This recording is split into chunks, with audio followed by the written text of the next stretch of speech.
ಭಾರತದ ವಿರುದ್ಧ ಪಾಕಿಸ್ತಾನ ಸೋತಿದ್ದು, ಢಾಕಾದಲ್ಲಿ ಶರಣಾಗತಿ ಒಪ್ಪಂದ ಆಗಿದ್ದು, ವಿಜಯ್ ದಿವಸ್ ಆಚರಣೆ ಇದೆಲ್ಲವೂ ಕೂಡ ಭಾರತ ಹಾಗೂ ಪಾಕಿಸ್ತಾನದ ವೈರತ್ವದ ದೃಶ್ಯಗಳನ್ನು ಕಟ್ಟಿಕೊಡ್ತವೆ. ದೇಶದ ಸೈನಿಕರ ಧೈರ್ಯ ಹಾಗೂ ಸಾಹಸಗಳನ್ನು ಬಿಚ್ಚಿಡ್ತವೆ. 1971ರಲ್ಲಿ ಆಗಿದ್ದೇನು? ಪಾಕ್ ಸೇನೆಯನ್ನ ಹೆಜ್ಜೆ ಹೆಜ್ಜೆಗೂ ಭಾರತ ಹಿಮ್ಮೆಟ್ಟಿಸಿದ್ದು ಹೇಗೆ? ಜೈ ಹಿಂದ್ ಸಮ್ಮಾನ್ನಲ್ಲಿ ಈ ಕುರಿತ ವಿಶೇಷ ವರದಿ ಇದೆ, ನೋಡ್ಕೊಳ್ಳೋಣ. 16/12/1971 ಏನಾಯಿತು?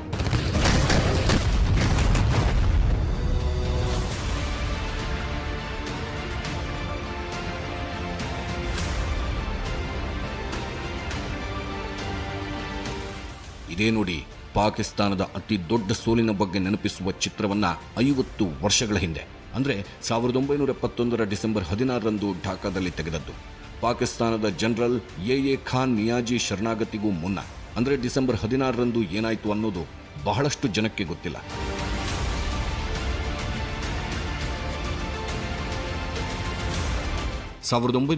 ರಲ್ಲಿ ಪಾಕಿಸ್ತಾನದ ಶರಣಾಗತಿಯ ಮೇಲೆ ನಿಗಾ ಇಡಲು ಭಾರತದ ಈಸ್ಟರ್ನ್ ಕಮಾಂಡ್ನ staff officer major general JFR Jacob ಅವರನ್ನ ಢಾಕಾಗೆ ಕಳುಹಿಸಲಾಯಿತು.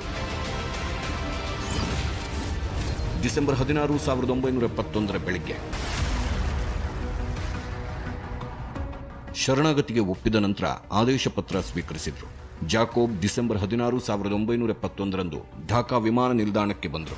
ಜಾಕೋಬ್ ಪಾಕಿಸ್ತಾನದ ಸೈನ್ಯದ ಕಾರಿನಲ್ಲಿ ಮುಂದುವರೆದಾಗ ಮುಕ್ತಿಬಹಿನಿಯ ಸೈನಿಕರು ಗುಂಡು ಹಾರಿಸಿದ್ರು.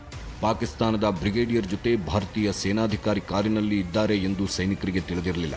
ಜಾಕೋಬ್ ಕಾರಿನಿಂದ ಹಾರಿದಾಗ ಮುಕ್ತಿಬಹಿನಿಯ ಸೈನಿಕರಿಗೆ ವಿಷಯ ಅರ್ಥವಾಯಿತು. ಅವರು ಪಾಕಿಸ್ತಾನದ ಬ್ರಿಗೇಡಿಯರ್ನನ್ನ ಕೊಲ್ಲಲು ಬಂದಿರೋದು. ನಾನು ಪರಿಸ್ಥಿತಿಯನ್ನ ನಿಭಾಯಿಸುತ್ತೇನೆ ಎಂದ ಜಾಕೋಬ್ ಬ್ರಿಗೇಡಿಯರ್ ಅನ್ನ ಪಾಕಿಸ್ತಾನದ ಸೇನಾ ಪ್ರಧಾನ ಕಚೇರಿಗೆ ತಲುಪಿಸಿದ್ರು. ಅಲ್ಲಿ ನಿಯಾಜಿ ಶರಣಾಗಲು ನಿರಾಕರಿಸುತ್ತಾನೆ ಮತ್ತು ತಾನು ಕದನ ವಿರಾಮಕ್ಕೆ ಸಿದ್ಧ ಎಂದು ಹೇಳುತ್ತಾನೆ. ಆಗ ಜಾಕೋಬ್ ಅವರು ಶರಣಾದ್ರೆ ಆಗ ಅವರ ಸುರಕ್ಷತೆ ಮತ್ತು ಕುಟುಂಬದ ಸುರಕ್ಷತೆ ಎಂದು ಹೇಳಿದ್ರು. ನಿಯಾಜಿ ಶರಣಾಗದಿದ್ರೆ ಢಾಕಾ ಮೇಲೆ ಬಾಂಬ್ ಹಾಕೋ ಬೆದರಿಕೆ ಹಾಕಲಾಯಿತು. ಕಡೆಗೆ ನಿಯಾಜಿ ಶರಣಾಗಲು ಒಪ್ಪಿದ್ರು.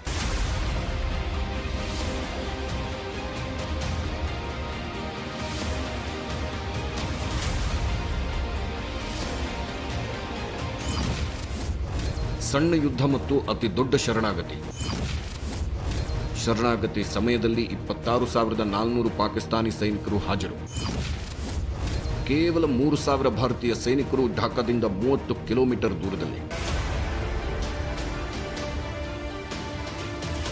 ಈ ರೀತಿಯಾಗಿ 1971ರಲ್ಲಿ ಕೇವಲ 13 ದಿನಗಳ ಕಡಿಮೆ ಯುದ್ಧದ ನಂತರ ಪಾಕಿಸ್ತಾನದ ಸೇನೆಯು ಶರಣಾಯಿತು. ಭಾರತೀಯ ಶೌರ್ಯವು ಪಾಕಿಸ್ತಾನವನ್ನು ಎಷ್ಟು ಭಯಭೀತಗೊಳಿಸಿತು ಎಂದರೆ ಸುಮಾರು 10 ಪಟ್ಟು ಮಿಲಿಟರಿ ಶಕ್ತಿಯನ್ನು ಹೊಂದಿದ್ದರೂ ಏನೂ ಮಾಡಲಾಗಲಿಲ್ಲ. ಶರಣಾಗತಿ ಸಮಯದಲ್ಲಿ ಢಾಕಾದಲ್ಲಿ 26,400 ಪಾಕಿಸ್ತಾನಿ ಸೈನಿಕರು ಇದ್ದರು. ಢಾಕಾದಿಂದ ಸುಮಾರು 30 ಕಿಲೋಮೀಟರ್ ದೂರದಲ್ಲಿ ಕೇವಲ 3,000 ಭಾರತೀಯ ಸೈನಿಕರು ಆದೇಶಕ್ಕಾಗಿ ಕಾಯುತ್ತಿದ್ದರು.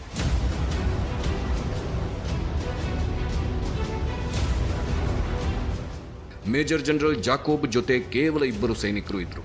ಲೆಫ್ಟಿನೆಂಟ್ ಜನರಲ್ ಜಗಜಿತ್ ಅರೋರಾ ಬಂದ ಮೇಲೆ ನಿಯಾಜಿ ತನ್ನ ಪಿಸ್ತೂಲನ್ನು ಒಪ್ಪಿಸಿದಾಗ ಆತನ ಕಣ್ಣಲ್ಲಿ ನೀರು ಬಂತು. ಈ ರೀತಿಯಾಗಿ ಕಣ್ಣೀರಿನ ಕಣ್ಣುಗಳಿಂದ ಪಾಕಿಸ್ತಾನವು ಭಾರತದ ಮುಂದೆ ಶಸ್ತ್ರಾಸ್ತ್ರಗಳನ್ನು ಇಟ್ಟಿತು.